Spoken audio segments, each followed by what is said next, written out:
지난 14일 금융당국이 부동산 PF 연착륙을 위한 정상화 방안을 공개했습니다. 2022년부터 PF 문제가 본격화되었고 건설업 경기도 점점 내리막길을 걸었습니다.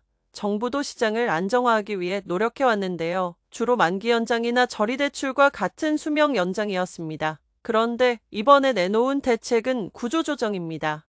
부실한 사업장을 가려내어 경공매 등으로 정리하고 시중 메이저 은행과 보험사는 1조 원 규모의 신디케이트론을 조성해 이를 지원할 예정입니다. 정부는 옥석 가리기를 위해 사업장 분류 기준을 마련했는데요. 금융사는 정부의 기준에 각 현장을 대입하여 등급을 매겨야 합니다.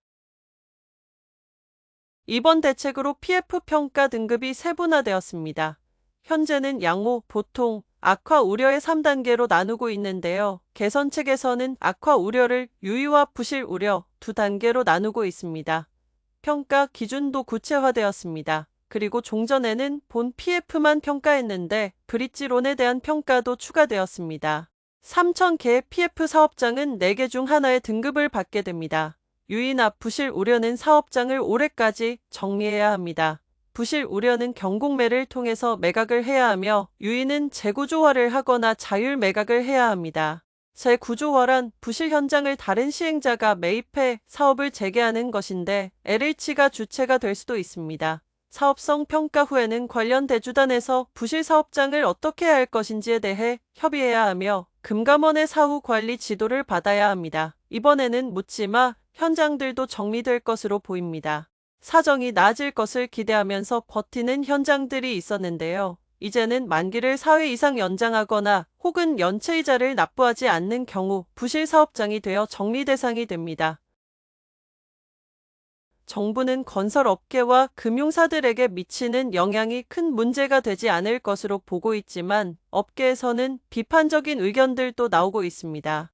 정부는 3,000개의 사업장 중 5에서 10% 정도가 부실 우려일 것으로 보고 있는데 이보다 훨씬 더 늘어날 수도 있다는 의견이 있습니다. 정부의 언급대로 PF 정리가 시장에 미칠 영향이 크지 않으면 왜 지금까지 미뤘냐라는 의견도 있습니다. 또한 PF 건전성 확보 후에 분양가에 대한 가이드라인이 없다는 지적도 있습니다. PF 문제가 해결이 되지 않는 근본 원인은 분양이 되지 않아서인데 재구조화를 해서 정상화를 하더라도 분양가가 매력적이지 않다면 결국 제자리라는 것입니다. 정부의 낙관에도 불구하고 건설사들은 당국의 기준에 부합하지 못하면 사업장을 정리해야 합니다. 책임 준공으로 인한 채무 인수의 우려도 있습니다. 더구나 사업성이 부족한 지방의 사업장은 큰 영향을 받을 수도 있습니다. 지방의 사업장을 보유한 중소규모 건설사는 부실 사업장 비중이 클 것으로 예상됩니다. 크고 작은 문제들이 있겠지만 부실한 현장은 정리하는 것이 바람직합니다. 부실이 쌓이면 나중에 더 큰 문제로 돌아올 수 있기 때문입니다.